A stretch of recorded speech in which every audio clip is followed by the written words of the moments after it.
righty, guys. Welcome back. Another episode, E&E. E&E. It's your boy, AB. JG, let's go. All right. Yesterday, we had a massive European... It's massive. Massive. Coming in with the David Attenborough right there. I don't even know who that is. Let's go. The guy who narrates for... I was joking with you. I do. To snuff you. Okay, listen, I want to live. So there was a massive European final for football involving my team. I should have wore the jersey. Chelsea Football Club. Shout out MB. Nation built. Always forget to shout them out. Got this at the Memorial Day tournament. Your boy went over there at the Island tournament. Batted a quick 480. 3 shout out home young runs. King Griffey. Broke a couple of car windshields. And that's what we do here. And it is what it is. So shout them out big time. Go check out the website. Now NesianBuilt.com. NesianBuilt.com. Now Arsenal Football Club from North London versus Chelsea from South London. It was a huge European final. Going into the game, expectations was it was going to be, if not a close game. You know, people were saying that Chelsea had the slight advantage because Arsenal has been on bad form. What we call bad form, meaning they've just been losing a couple of games and haven't been doing quite as well as Chelsea has. So, game kicks off. First half is 0-0. For those of you that don't know, that's 0-0 in English. Let's go. No points scored. So, shout out. It's 0-0. The game looks like it's going to be one of those drag them out, possibly a penalty shootout at the end. But what happened second half? My team turns it around. We score 3 goals, 2 of them, I believe, in the matter of like 2 minutes. And then Arsenal comes back on with a substitute, Alex Iwobi. Shout out to Nigeria, my man right here, Let's Nigerian. Go, baby. Shout out. Alex Iwobi comes Adesanya. in, hits an absolute firecracker Marty. from outside the box, and it becomes 3-1. And we're thinking, oh, hold on here, they got a chance. No, Eden Hazard, one of the best players in the world, top 5, dead or alive. No, I'm joking. Top 5 alive. Yeah. Is I know well enough to know that. Yeah, top 5. He scores, closes the game out with a beautiful volley, and we win 4-1. Now, the best thing about it is that was kind of like a prequel to the main Champions League final. Champions League is the biggest club competition in the world, hosted by UEFA, European soccer's governing body, and that one is on this Saturday. This Saturday is June 1st? Yes. Yep. Yeah, This Saturday is going to be a huge game again with 2 English clubs again. Liverpool coming from Merseyside, as they like to call it, and Tottenham Hotspur coming from London. And it's going to be a huge game. Millions of people watching all over the world. I think they expect like at least 150 to 200 million viewers. It's huge. It's humongous. Those numbers might be inflated, by the way. Shout out. So this was like a prequel for that. And now the interesting thing about Arsenal, right? Being a Chelsea supporter, Arsenal are like one of our, derby, one of our sworn rivalries, right? And the thing that they do is they are the equivalent of like let me try to think of another sports team in America that comes in with a bravado, but really provides nothing at the end of the season. Now, so I'm glad that you brought that up because I'm not going to sit here and pretend to be uber educated on the football. Shout out with a U. I was on a boxing channel yesterday, and this conversation came about, and the C word got brought about, choking. Yes. I need to know, what is that about? What is it? And it was strong. It wasn't like, oh, well, they should have done better, and hopefully, no. It was very firm. Like, you guys blew a massive opportunity. You choked something away. What are they speaking to? Listen, when you look at the passion that you're talking about from the football fans, it's unrivaled, really. They're just so passionate. Like, they cry, they shed tears. I personally get on Arsenal Fan TV. I think it's one of the best YouTube channels. Shout out Arsenal Fan TV. Go check them out after every loss. You will not be disappointed, man. So, back to what you were saying. The reason people choke with them, right? Beginning of the season, they'll make these purchases. They'll come out with this big bravado. Mm-hmm. Their fans are the real ones that are behind it. Shout out to them, though. You can never fault a fan for believing. And they believe that they're better than what they really are. So this year was an opportunity for them to finally win a big trophy. They've won FA Cups in the past, but they haven't won a Premier League title in over 15 years. I believe 02 or 03 was their first, not their first, but their last Premier League title. Mm-hmm. So they're underwhelmers, right? But their fans won't let you believe that they are career underwhelmers. So do you feel like that kind of criticism was unwarranted based on the reality versus the hype? No, it's absolutely warranted. Oh, they choke in the sense of not really out in the field, but they choke in their expectation. They choke in believing that they're greater than what they really are. They choke in having players that really don't look like they play for the club. Here's an example. One of our players, Peter Cech, world-renowned goalkeeper, left Chelsea, played for Arsenal yesterday, right? Sad for him. And he came out and said, they said, what's the biggest difference between the two clubs? And he's a legend for Chelsea. And he said the biggest difference was when I played for Chelsea, if we tied, forget about even losing, if we drew a game, because there are ties in soccer, if we drew a game, that locker room felt like a funeral.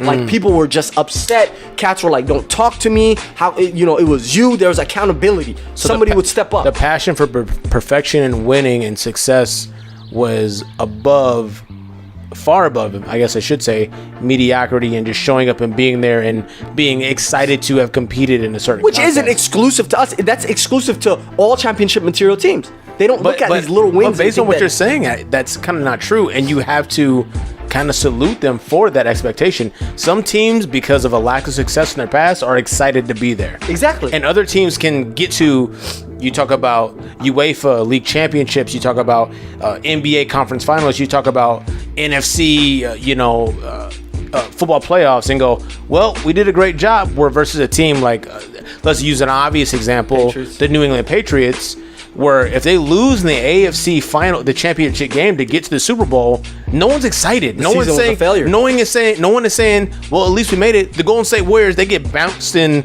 the Western Conference Final by Portland or Houston. No one's celebrating the fact that they got there. So that's the parallel that I kind of draw. It is. And I kind of love the example that they provided where he says, in a situation where you didn't even lose, you drew in a situation and you say, fuck that. This is not what we didn't come here to tie anybody. We came here to win. So I find that to be extremely fascinating. Absolutely. To them, you drew a game. It's as if you let a win slip away. But to Arsenal, you draw a game. It's as if, hey, we tried our best, and and he saw the difference in the locker rooms, and he commented on it, which I think it was a little ill-advised because you're now playing for Arsenal Football Club, so you should have just waited until after the game to say stuff like that. But cool, he said it. He's a legend. They're not gonna fault him. He still ended up starting the game and losing.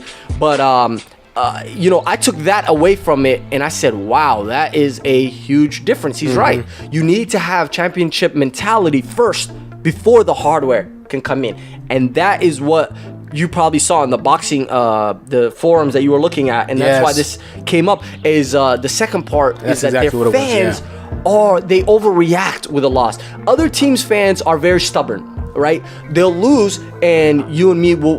Let's say you're Broncos fan, right? You'll lose, and I'll be like, "Oh man, those Broncos were trash." But most American sporting fans, or just sporting fans in general, they'll be like, "Hey, you know what? It's all right. This guy did well. I mean, we had this going against us, and we'll be back. We'll be fine." But with Arsenal, it's like, no, burn it down, burn the whole club down. Yesterday I was watching the pod. They went after the owner of the club. They're name dropping him. And he didn't play yesterday. He didn't play. He wasn't in the game. They were like, "What are you doing?" Stan Kroenke. I even know his name now. I don't even know why I should know his name. Stan Kroenke. They went after Stan Kroenke. They went after his son Josh. His son literally didn't do anything. He wasn't in the game. He's not even. He didn't play in a position of power. But what they do is have legs. They have. He might have legs. He has legs. Okay. Come on. Oops. And so what they do is they get in this position of where it's like, once we lose, burn the whole house down. And that's what they've built their fan base on. And if you go on YouTube after every loss or draw against a low-level team, go into Arsenal Fan TV, what will you see? They profit off of losing. Now let me ask you. Overreacting. Let me ask you a question. Especially using the word overreacting. Is that something that should be endeared by the soccer fans or community? Because when you talk about it, when I hear you talk about it, it's not something that I'm turned off by. But when it gets to the point where you're placing blame, no one wants to be a part of a loser. No one wants to be in a situation where you're saying, damn, if we did this and if we did that, we would have been successful. But do you think that sometimes it goes too far in certain situations, with the understanding that a lot of the European soccer fans are extremely passionate? So there's going to be a level of excitement to it that might exceed what the norm might be. But does it go too far when it comes to blame placement? Oh, 100%. And the excitement that you were talking about, you might be, not up to date with what's going on, but there's been huge racism rows going on in European soccer. I mean, it's just outrageous at this point. And it's incredible. One of the footballing fan, one of the football stars talked about it, and he said it's sad when you see people making fun of you for racist stuff. They do monkey chants is the most prevalent racist taunt. They do this monkey get caught stuff slipping out of Walmart. Exactly. And get out of you. Facts. And they do this monkey thing and bananas, right? That's the most prevalent insult. And he said it's one thing to see the opposing fans doing it. With that, I can kind of understand a little bootleg pass. It's not understood, but it's understood. It's understood to the point where it's like, all right, I know exactly who you guys are. But when you see your own fans doing it, yeah, not cool. And I represent you, and I'm playing for the club, and I'm putting everything out there for you. He's like, that really messes with your mind. So it's like, how can you really speak out on it? How can you really stop it? And the leagues, they're run by scumbags. Let's call it what it is. They have this idea. They have this idea of like, we really need to stop racism. So what do? The beginning of the game, when the players line up, they'll give them a banner. It says, say no to racism. They do the little anthem, and let's get on with the game. What is that? What are you talking about? They've invested more money. Next thing you know, I get hit with a fucking banana peel as I run down the sideline. Come on, man. Here's the interesting fact. Someone pointed out. They invest more in those banners and ads than they actually invest in the campaigns to end racism. Well, I mean, that's not shocking because it's a dog and pony show, right? Yes. I want you to see, this is a game, right? The stadium's full of people, right? Everyone's watching. The banner is like this. So everyone gets to see it. So for me, I get to feel good about it versus community outreach, programs we could initiate, all these different types of things that you might not see because it's not broadcast over the viewership of a game. That's not favorable. Even though those things might have more impact.